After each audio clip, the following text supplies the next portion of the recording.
guys, and welcome back to episode 3, where we're talking about your motivation for change. To be in a place where you want to heal, that means that you have decided to change, and let's see what those motivations are. We're your hosts, Bree and Chris. This is One Step Closer To, and we're working in the book, One Step Closer to Healing. All right, we're still in self-awareness, and this time I will be reading the definition listed in One Step Closer to Healing for motivation to change. Understanding your own desires, values, and aspirations can serve as a motivating force in your healing process. You'll be driven to make positive changes when you're aware of what truly matters to you. Change is only effective if you do it for yourself. If you're changing for someone else, it is temporary at best. You may honor some of their thoughts for change because you think it's a good idea, but until you fully digest that it's for you and it's something you want to change, it is temporary at best. There's a year between me and my friends that we refer to as the year where we were all basura. We weren't trying to be better. We had no interest in being better. My motivation for change is because I felt like I was losing who I truly was. That's what motivated me. Despite knowing that everything that I was doing was wrong and it went against my morals and standards and that did not stop me. But when I felt like I was losing who I was, and where I felt like if someone from the outside looking in had something negative to say about me and they would have been right, I was like, time to tighten up. I got out of some situations I was in, I was thrusted out of. You know, it's not always easy to break those bad habits. And although the basura year dwindled away, it wasn't abrupt.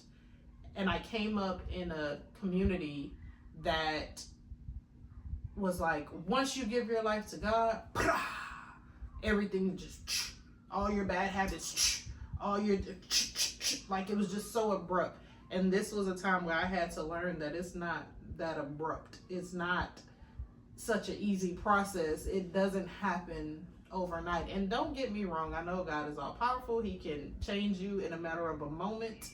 You feel me? That just wasn't my experience for this. And I feel like I had that experience so that I can have both sides of it, because I do have things in my life that God has delivered me from immediately, and I had to have the experience of not expecting him to be a microwave God, to know that I am on a journey and it is something I gotta walk, not something I need to run and sprint to. And he gave me grace along the way with that. And what motivated me to change, like I said, is because I felt like I was losing myself. I started doing things that I felt like in my grown big age, I had no business doing. Initial shock of like actually getting divorced and being single again after so many years. Once that all passed, I had to go back and re-evaluate my life and decide what it was that I wanted. Because while I was married, I didn't want to be married anymore. I was sick of it. I was sick of him. I was just unhappy. He was unhappy. I was unhappy. We were unhappy. I didn't want to do that anymore. But living this single life, I was like, I don't want to do that either. In the beginning, it was all about being independent. And I found that independence. I got my degree. I got a good paying job. I took care of my kids. I was like, okay, I'm done with this, Lord. I've had enough. And once I reevaluated who I was and who I've become and who I was becoming, and I didn't want to be her, and who I wanted to be, it was someone who shared their life with someone who had a companion in life, someone who had a reason to wake up in the morning outside of her alarms and a reason to go to bed outside of being tired. I'm just saying, like, I had to realize that because I didn't feel that way in marriage anymore. I felt like once I got a divorce, I wouldn't be able to get into a relationship because my ex-husband would be all up in arms about people being around his kids and just all of that stuff, and I allowed that to control my narrative. But when I started putting my foot down with him with boundaries as far as the kids and access to me and my things that I have in my life, I was like, hey, I can have a relationship. I can find someone who, I deserve the love that I'm looking for. I deserve the companionship that I desire. Let me not write myself out. But in order to get those things, I got to stop doing these things. in order to find that life, I have to let go of those things. And that's what motivated me to change. So I got back into church because I knew I was wrong. And me getting back into church is just symbolic of me getting back into God. I had to realize, like, my heart is not towards God at all. And I never thought in my adult life, first of all, I felt like if I ever like got into God and gave my life to him and then took it back, I was gonna die immediately. Busting hell wide open immediately. So once I found out, first of all, that was a myth, I then had to realize just how far away I strayed. So I didn't like that I was losing my connection with God. I didn't like that I just was living life with no morals, no standards. And I'm used to having morals and standards. And those are the things that brought forth that change in me. I was like, I've got to get back to God. And of course, the enemy gonna fight you on your way back. He's not gonna just let you go.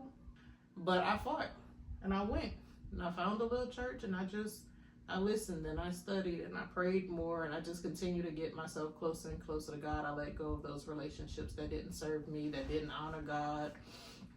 And those are the things that motivated me to change. And because of that, I feel like I've gotten to a better place in my life, relational, but it does bleed into my friendships and things like that, where, I let my friends know that, hey, I'm open to you guys saying things to me, and I'm not going to be so defensive. I'm not going to be as aggressive regarding it. I'm going to take it. I mean, we had to come, in our basura years, we had to come up with a code so that we could like snap out of it, because it's kind of like being in a trance. Because we was just basura and having fun, and we were running our basura days together. But then as we started to try to come out of it, that's where pineapples come in at. And that just means, hey, lock in. Things about to get real, and we're going to tell you, where you really at, and you have no choice but to listen. We agreed to listen. But yeah, pineapples was like our intervention moment. Is that you're coloring too far out the lines? Bring it back to the bottom of the map. But yeah, so those are the things. Those are the reasons why I began to change and rededicate my life to God. I didn't have no motivation to change at all, but it was literally because I got pregnant with my first son. It's like once the reality that I was really pregnant. I'm finna be a mom, and I'm a terrible person. I have so much trauma, so much hurt, so much pain, bitterness, anger, and all of these things that I do not want to put on my child. This is an innocent child. I don't want my child growing up the way I grew up. I don't want to put unnecessary trauma on my child that my child doesn't have to go through. The world is going to teach my child all this hurt, pain, anger, and all of these things, and I don't have to put that on them. And I wanted to be a better person for my child. If this is somebody that God is about to entrust me to take care of and raise and everything, I want to at least try to do a good job. Like, if you show her that this is what you want for my life, then I want to do some good. I don't want to give the child trauma and everything. So that was literally my motivation, and nothing else. Nothing else. It wasn't me. I didn't want to change for myself. And sometimes it don't be yourself. I didn't feel that I was worthy enough to change for me. Mm-hmm. I didn't feel like anybody else deserved my change, but my child did. The child that I was creating didn't deserve to have that version of me. The unloving, bitter mom, and the mom that's always angry. Like, my child did deserve a loving mom that cared for him and that was going to, listen to him and, be able to communicate with him and all of those things. And so that's really what motivated me to change. It was literally, I had to step up, grow up, be an adult, and raise a child. Share with them what your therapist told you that helped you to transition for the kid. I had prenatal depression really, really, really bad. And my therapist told me that, she said, you need to mourn your single life. And I feel like that was the thing for me that helped me to change as well, because a lot of people say, oh, babies are a blessing, or this is the best thing on earth, but not everybody feels that way.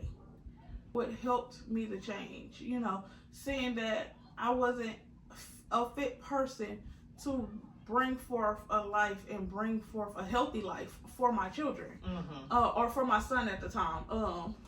Yeah, I wouldn't be able to cater to his needs and, you know, bring him up in a healthy household. That is how One Step Closer came about.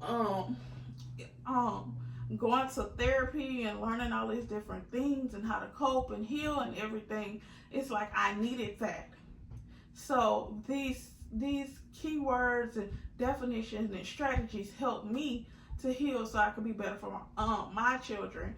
So now it's like teaching this and writing this book and teaching this and doing the podcast is to help others, because a lot of us, we can't heal when we don't know the right terminology, or we don't know how to heal or where to start. So this book really gives us step by step to heal. You know, now we'll get a better understanding on the things we need to do, because a lot of people do want to heal but don't know where to start. Right. Or they've tried this and that didn't work because you're not really starting at the right place. Right.